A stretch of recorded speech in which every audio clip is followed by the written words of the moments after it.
Hello, January 7th. This is Three Things with Ian. It's good to have you here. If you're new, welcome. If you're not new and one of my subscribers, welcome back. My three things for the year. Number one, let's briefly talk about resolutions. I always have a resolution involving some sort of reading challenge. I used to really focus and sort of fixate on a number of books a year, 25, 30. I tend to read probably between 15 and 30 books organically. This year, my goal is just to read 6 days a week for half an hour.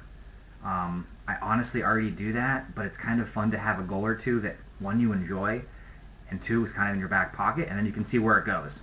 There are some years I've read 80 books, maybe not quite that many, but there are other years where I read about 15 to 20 books. I read Shogun last year, which was 1,210 pages, so that took a little bit of time. So my resolution this year, and I challenge every one of my listeners, is to find 20 minutes a day and to do some quiet reading. My number two recommendation, something that makes me happy, coffee. I want to highlight something that I think a lot of people know, but maybe not everybody knows, is that Costco sells really high-end coffee. Essentially, their Kirkland Signature brand is basically rebagged Starbucks, for those that don't know. So you're getting 3 pounds of whole bean. It's got to be whole bean, right? You want to grind that every day. You're getting 3 pounds for between $11.99 and $15.99. Typically, coffee is sold in 1 pound bags, and it's just about the same price, if not a little bit less. So really, Costco has 2.5 to 3 pound bags, and these things will last a while. The nice thing is you can get a little bit, and you can grind it fresh. I do French press, do what you want, but don't sleep on Costco coffee. They got the Caribou, they have all the name brands. Out here in the Midwest, we have Bigby, and they're super cheap, and the quality is super high. And I do find it stays fresh. I do drink a lot of coffee, so maybe that helps. But my number two thing is, if you're a coffee guy, check out Costco Selection. Their prices per cup, if you do the math, are really, really exceptional. My third thing, let me just bend down here. Okay. My third thing is big board game family.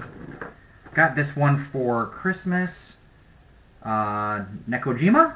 I might be pronouncing that wrong. Essentially, it's a cat island where you it's a balance game, kind of like Jenga on steroids, in which you have kind of 2 dowels and a rope, and you have a small circular board, and you have to stack it up, and occasionally you have to string cats across the wires.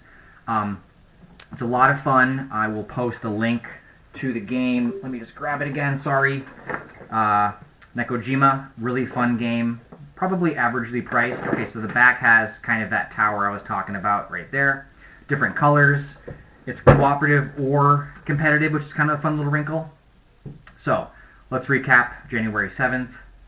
1, reading challenge, 20 minutes a day, 6 days a week. You'd be amazed how much content you get through. And there's never a shortage of books, right? You finish one, there's always the next one right there. Number 2, we have Costco Coffee. And number 3, we have the board game. All right, I'll see you tomorrow.